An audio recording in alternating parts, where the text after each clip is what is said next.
Hoy vamos a ver almacenamiento de hidrógeno utilizando un carbono mesoporoso de tipo CMK. Bueno, ya habíamos visto todas las diversas aplicaciones que poseen estos carbones mesoporosos. Hoy vamos a ver una aplicación en almacenamiento de energía. En este caso, almacenamiento de hidrógeno. De las tres tipos de síntesis para obtener carbones mesoporosos, la que vamos a utilizar en este estudio va a ser la síntesis de nanomoldeo. El objetivo de este trabajo fue sintetizar un material silicio MCM48 para utilizarlo como plantilla dura para sintetizar la réplica carbonosa CMK1, utilizando la técnica de nanomoldeo o replicación.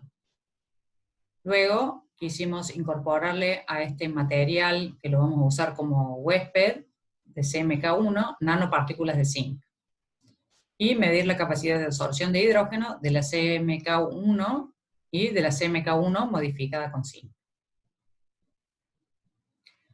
Para eso vamos a preparar primero el agente plantilla o la plantilla dura, que en este caso es el silicato mesoporoso MCM48. La MCM48 utiliza como agente plantilla el CETAB o bromuro de cetil trimetilamonio. El agente plantilla se disuelve en agua en un pH básico a temperatura ambiente. Luego se le agrega por goteo el agente precursor de silicio, que en este caso es el tetraetil ortosilicato. Se lo mantiene por un tiempo con agitación vigorosa, y luego se lo coloca en un autoclave a presión autogenerada, 110 grados centígrados, y se lo deja durante 72 horas. Luego el sólido filtrado, lavado y secado. Primeramente le vamos a hacer una termodesorción a temperatura programada en la atmósfera de nitrógeno para tratar de eliminar en forma suave el agente plantilla. Y luego le vamos a realizar una calcinación a 450 grados en aire, de manera de oxidar o calcinar el agente plantilla y poder eliminar. De esta forma obtenemos nuestro sólido mesoporoso denominado MCM48. La MCM48 es ahora la plantilla dura para obtener la CMK1. Entonces ahora vamos a mezclar nuestra plantilla dura MCM48 con la fuente, el precursor de carbono, que es la sacarosa. Vamos a agregar en una solución acuosa de ácido sulfúrico. Recordamos que el ácido sulfúrico es el catalizador para la polimerización de la sacarosa. Todo esto ocurre a 110 grados durante 24 horas. Luego la mezcla se deja reposar a 160 grados durante 6 horas y se repite el mismo procedimiento 2 veces. Esto es porque nosotros queremos llenar completamente los poros de la MCM48, entonces hacemos realizamos el procedimiento 2 veces para asegurarnos el completo llenado de los poros. Luego de este tiempo en el que ya comienza la polimerización, vamos a proceder a la carbonización. La carbonización se realiza en una mufla tubular a 900 grados centígrados durante 4 horas y con flujo de nitrógeno. Recuerden que era una atmósfera controlada inerte. Finalmente vamos a eliminar el agente plantilla, es decir, nuestra MCM48, la vamos a eliminar disolviéndola en una solución al 5% de ácido fluorhídrico. Luego se filtra, lava y seca y se obtiene el material carbono mesoporoso CMK1. Para modificar nuestro material mesoporoso CMK1 con zinc, vamos a realizar una simple impregnación húmeda. Para ello vamos a elegir como fuente de zinc la sal nitrato de zinc. Se lo deja en agitación en un evaporador rotatorio, luego se elimina el solvente, que en este caso es el agua. Al material resultante se lo deja reposar durante 24 horas y luego se lo seca en estufa a 100 grados durante 18 horas. Finalmente, este material se va a disolver en la atmósfera controlada de nitrógeno a 500 grados y luego se va a reducir a 700 grados en la atmósfera de hidrógeno. Acá es importante recalcar que el carbono no se puede calcinar.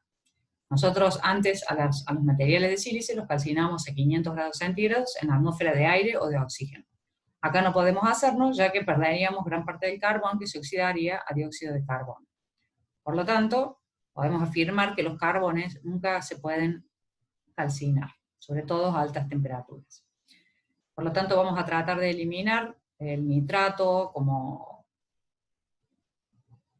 o digamos los aniones, lo vamos a tratar de eliminar por despegue con nitrógeno a altas temperaturas, y luego vamos a reducir. La reducción se debe a que el zinc nosotros lo necesitamos en estado metálico, porque los metales en estado de oxidación cero absorben mejor el hidrógeno que cuando están oxidados. Por eso realizamos la reducción a 700 grados centígrados en la atmósfera de hidrógeno. De esta manera obtenemos el material zinc CMK1. Siempre que uno sintetiza un nuevo material hay que caracterizarlo. La primera técnica de caracterización es el XRD, que nos va a dar la estructura del material. El patrón de difracción azul es el patrón de difracción típico de la MCM48. Nosotros podemos observar, si comparamos con el patrón de la CMK1, que no es igual. Quiere decir que la CMK1 no es la réplica exacta de la MCM48, sino que la estructura ha sufrido una transformación. Después de la disolución de la MCM48 hay un reacomodo, digamos, de los átomos, y hay un reordenamiento de la estructura. Por eso los picos de bajo ángulo salen en otros valores de 2 θ diferentes al valor de 2 θ de la MCM48. Pero este es el típico patrón de difracción de la CMK1, entonces sabemos que la hemos sintetizado bien. Luego vamos a comparar el patrón de difracción de la CMK1 con la CMK1 modificada con zinc. Aquí sí no debería haber una gran modificación de los valores de 2 θ en el máximo de los picos. Pero sí, siempre cuando uno modifica una estructura agregándole un metal o un óxido metálico, puede haber un pequeño corrimiento en la estructura debido a la presencia de estos metales, de estas nanopartículas de metal en la estructura y dentro de los poros. Y sobre todo se observa una pérdida, una baja en la intensidad de los picos, que puede ser debida a la introducción de las partículas metálicas dentro de los poros del material CMK1. En esta tabla vemos más datos de caracterización, donde vemos los valores de espaciamiento interplanar por XRD, y el valor de A sub 0, que también se obtiene por XRD. En el caso de un material amorfo, como son las sílices mesoporosas o los carbones mesoporosos, que son amorfos, no tienen todos los parámetros de red que tiene un material cristalino. En este caso, el A sub 0, que en un material cristalino sería la longitud de la arista, por ejemplo, si fuera un cubo, la longitud de la arista de ese cubo. En el caso de los materiales mesoporosos, el valor de A sub 0 obtenido por XRD se define que es la distancia entre 2 centros de poros. Es decir, nosotros tenemos 2 poros paralelos. Si trazamos la distancia mínima entre los 2 centros de esos poros, eso nos está dado por el valor de A sub 0. Es decir, que A sub 0 nos da una idea del tamaño de poro y del tamaño de la pared del material mesoporoso. Por otro lado, también tenemos el área BED, obtenido para estos 3 materiales. Vemos que todos tienen un área superficial muy alta, y que el área superficial de la CMK1 es ligeramente mayor que la de la MCM48. Pero cuando le incorporamos las nanopartículas de zinc, vemos que drásticamente el área disminuye. Y esto se debe a que parte de esos poros han sido bloqueadas por las nanopartículas de zinc, tal vez algunas de gran tamaño. Las partículas de zinc pueden ser zinc, estado de oxidación cero, o sea, zinc metálico, si el proceso de reducción fue bueno, o también puede quedar algo de óxido de zinc, si siempre puede quedar algunas nanopartículas que no hayan logrado reducirse el 100%. Por eso, como las partículas de zinc o de óxido de zinc pueden llegar a ser cristalinas, es importante verlas en un XRD de alto ángulo, que es donde se ven los picos de estos óxidos o del zinc metálico. En este caso, para el zinc, están entre 30 y 70 valores de 2 θ. Si vemos el el patrón de difracción del óxido de zinc, vemos la presencia de tanto zinc metálico como óxido de zinc. Es decir, que las dos especies están presentes en nuestro material sólido carbonoso mesoporoso modificado con zinc. En la tabla vemos más datos de caracterización, donde vemos el área, el volumen de poro. El volumen de poro también disminuye mucho por el bloqueo de los poros cuando se incorpora el zinc. Y lo mismo ocurre con el diámetro de poros. El diámetro y el volumen y el área disminuye por la presencia de esa nanopartícula de zinc que están bloqueando algunos de los poros. Por XRD, utilizando una fórmula, y también por TEM, se puede determinar el tamaño de esas nanopartículas de zinc o de óxido de zinc, que están entre 2,3 y 2,6 nanómetros. Aquí vemos micrografía de SEM del carbón mesoporoso. En este caso es luego de una extracción, de la primera extracción con ácido fluorhídrico, y este es luego de la segunda extracción con ácido fluorhídrico. Algunas veces es necesario hacer 2 extracciones para asegurarnos de eliminar por completo toda la sílice que pueda haber quedado en el material.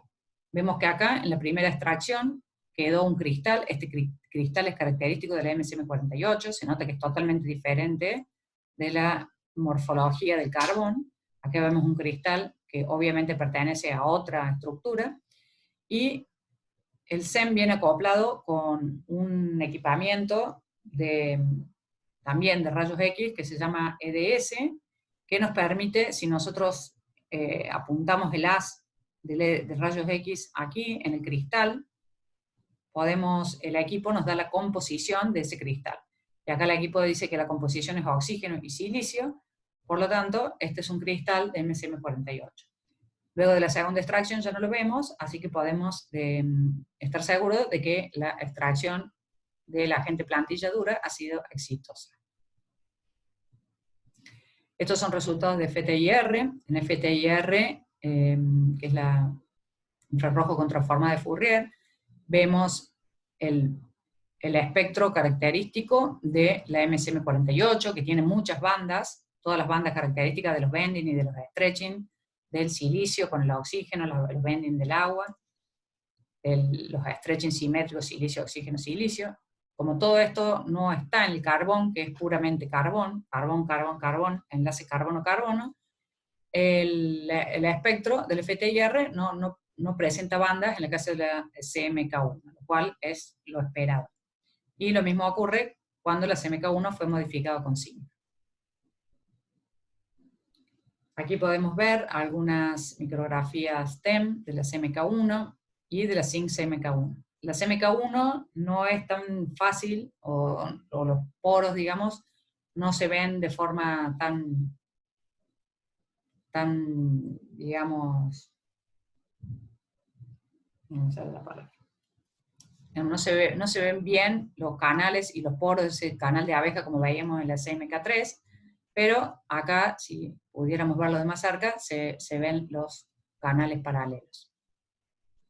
En esta foto ya es la modificada con zinc, CMK1 modificada con zinc, y lo más negro, digamos el contraste, son las partículas de zinc o de óxido de zinc.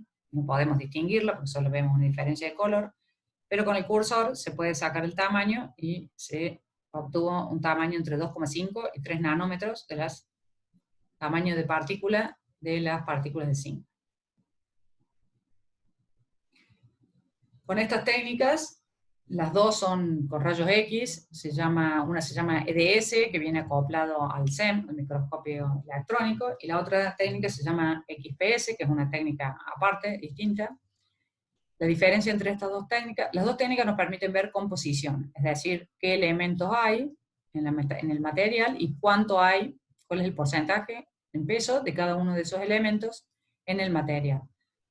La diferencia es que el EDS me permite ver la composición de todo el material, lo que decimos el bulk. O sea, el EDS atraviesa, el haz de rayos X atraviesa todo el material. Entonces nos da información de la composición global o completa de ese material. En cambio, el XPS es una técnica superficial, solamente tiene potencia para atravesar hasta 100 Armstrong, por lo tanto nos da una información de lo que ocurre en la superficie externa del material. A veces ni siquiera puede llegar a donde hay un poro. Entonces la superficie externa. Estos dos análisis nos dicen, el EDS nos dice que en la composición global o total del material, un 80% de todo el zinc, de todos los átomos de zinc que hay, se encuentran como zinc cero, es decir, reducido, lo cual era lo que queríamos. Pero el XPS nos dice que un 80% del zinc se encuentra como óxido de zinc. En este caso el XPS nos está diciendo que el 80% del zinc que se encuentra en la superficie externa está como óxido de zinc. Quiere decir que el zinc superficial no ha logrado reducirse o ha quedado oxidado, pero el zinc, que seguramente, probablemente está dentro de los poros, está reducido.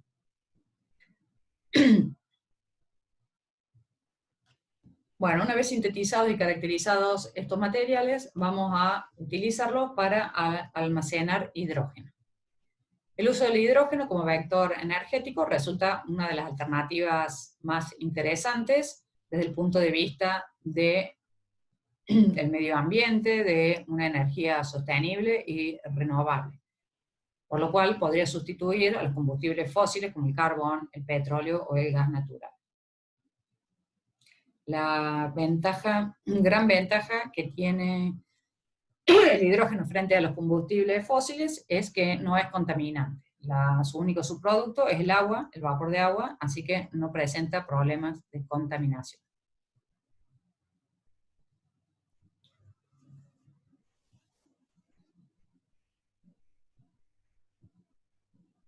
Desde el punto de vista económico, la tecnología del hidrógeno podría revolucionar el mercado del transporte y de la energía, y esto se ha comenzado a llamar como la economía del hidrógeno.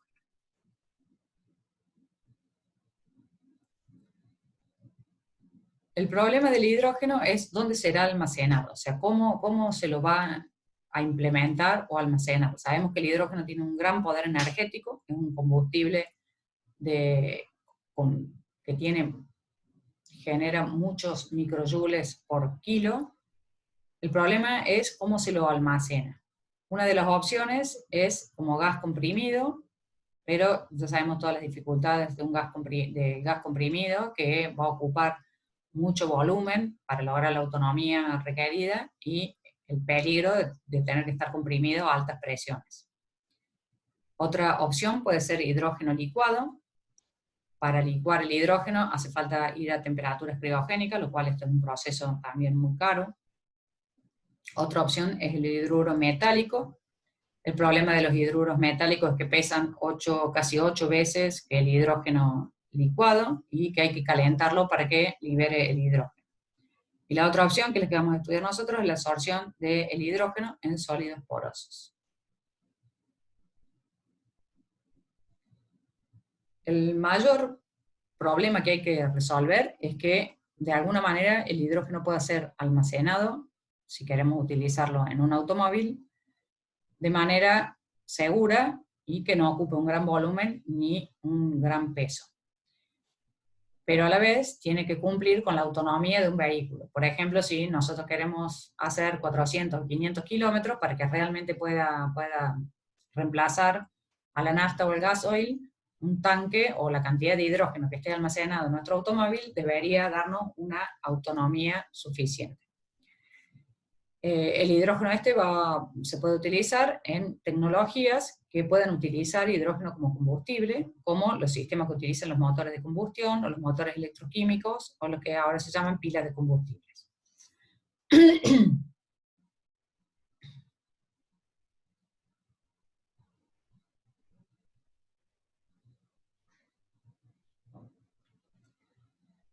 Viendo las desventajas de los otros métodos, digamos el gran peso y el gran volumen y el requerimiento de altas presiones en el caso del gas comprimido, o lo caro que sería tener que licuar el hidrógeno, también sería muy pesado el tanque, o sea, mucho más pesado que un tanque de combustible.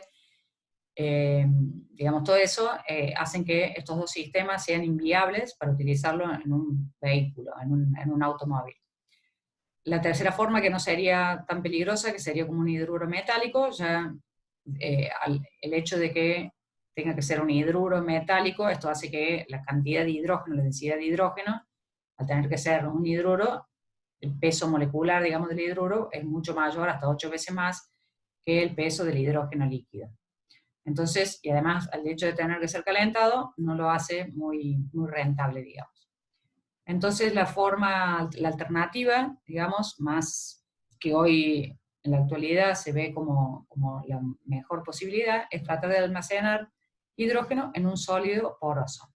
Si nosotros utilizamos un sólido mesoporoso que tenga gran capacidad de absorción, aprovechando la enorme área superficial, este se ve como un futuro, digamos, viable, que una cantidad razonable de hidrógeno absorbido, ya que la densidad del hidrógeno absorbido puede ser comparable o superior a la del gas comprimido, esta alternativa podría en el futuro ser realmente la que permita utilizar hidrógeno como combustible. Es un tema que está, por supuesto, en investigación. Hay muchas investigaciones que aquí les muestro en esta diapositiva de varios materiales que se han estado testeando a distintas presiones y distintas temperaturas. Y aquí vemos los porcentajes que se han obtenido entre el 0,3 y el 2,27. Esto tiene que ser el valor que se calcula requerido es aproximadamente un 4%, pero a temperatura ambiente. Entonces, lo que se quiere es un material que tenga gran capacidad de absorción de hidrógeno, pero que lo pueda hacer a temperatura ambiente y a presiones no tan elevadas.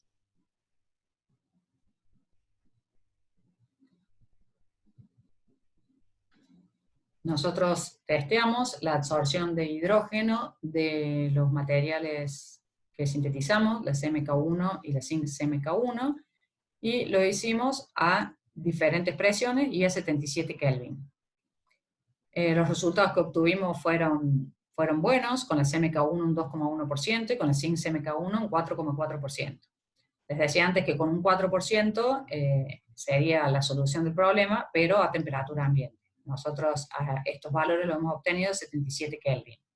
Habría que extrapolar a temperatura ambiente cuál es el porcentaje o medirlo directamente en un sistema de temperatura ambiente. Nosotros en este caso aún no tenemos el equipamiento para medirlo, pero estos valores se comparan con otros materiales en estas mismas condiciones y los resultados fueron bastante prometedores.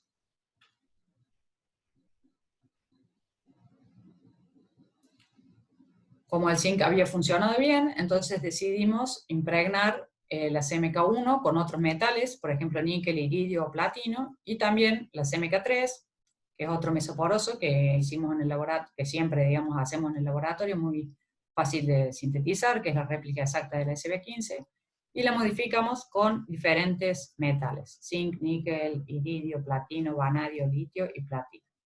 El platino e iridio es decir, un bimetálico. En todos los casos se realizó la incorporación de estos metales por impregnación húmedas, siguiendo los tratamientos térmicos en atmósfera controlada, y luego la reducción con hidrógeno. Aquí tenemos las curvas de absorción de hidrógeno, porcentaje en peso, de todos estos materiales en función de la presión. Se puede observar que a medida que aumenta la presión, aumenta la capacidad de absorción de hidrógeno, y que el material Zinc CMK1 fue el que mayor porcentaje de hidrógeno absorbió. Platino y níquel se comportaron, son los que siguen, digamos, en el mejor comportamiento, y la de iridio, el iridio no funcionó bien, casi peor que sin CMK1 sin modificar.